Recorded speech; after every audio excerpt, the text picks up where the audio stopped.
Ife woke up early, feeling happy. Today was a special day. Her big sister, Titi, was coming home from the city. She quickly dressed up and ran outside to greet their neighbor, Mrs. Adeyemi. "Good morning, Ma," Eve called out with a smile. But Mrs. Adeyemi did not smile back. She just walked past Ife like she was not there. Ife frowned.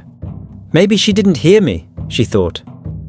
She ran to the marketplace, where she always bought bread from Baba Say. "Good morning, Baba Say. I want my usual bread." The old man looked confused. He stared at Ife like she was a stranger. "Who are you?" he asked. Ife's heart started beating fast. "Baba, it's me, Ife. I buy bread from you every day." But Baba Say just shook his head. "I don't know you, little girl." Ife felt cold all over. Something was very wrong. She ran home as fast as she could and burst into the house. Her mother was cooking, and the smell of soup filled the air. "Mama, something is wrong. Baba Say and Mrs. Adeyemi don't remember me." Her mother turned around with a confused look. "Who are you, young girl? What are you doing in my house?" Ife's hands started shaking. "Mama, it's me, your daughter, Ife." Her mother just shook her head and turned back to the food. Tears filled Ife's eyes. How could her own mother forget her? She ran to her father, to her siblings, to her friends, but no one remembered her. It was like she had never existed. Feeling lost, Ife ran to the village shrine, where the oldest man in the village, Baba Ola, lived. If anyone knew what was happening, it would be him. Baba Ola looked up when she entered. His eyes widened. "Ah, it is time," he said sadly. "Time for what?" Ife asked, breathing hard. Baba Ola sighed. "My child, you have been chosen. Every 50 years, someone in your family must pay a price to protect this village. Your ancestors before you did their part. Now, it is your turn." Ife's eyes widened. "What price?" "You have been erased," Baba Ola said. "No one will remember you, not your family, not your friends. It is the only way to keep the village safe from the ancient curse." Ife felt tears roll down her face.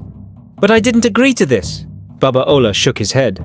"Neither did your ancestors. But it is our family's duty. Without this sacrifice, the village will fall into darkness." Ife felt angry, but deep inside, she knew there was no way to change what had already happened. She was alone now, forgotten by everyone she loved. For months, she lived in the shadows of the village. She could not go to school. She could not eat at home. She had to learn how to survive on her own. But something strange started happening. Eve noticed that when bad things almost happened, like a child nearly falling into a well or a fire about to burn a house, she could stop them. It was like she had special powers now. She saved children from getting hurt. She warned people before accidents happened. She protected the village even though no one knew her name. One night, a great storm came. The rain poured heavily and the river rose dangerously high. The village would soon be flooded. Ife knew she had to do something.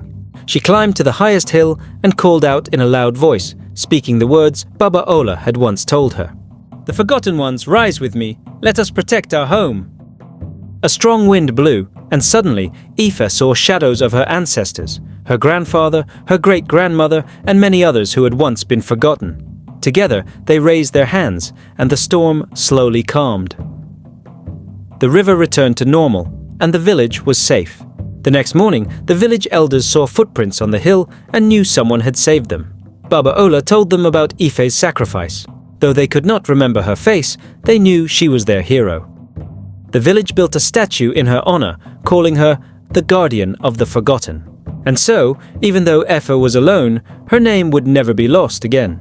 The moral of this lesson is that true heroes make sacrifices for the greater good, even if they do not receive recognition.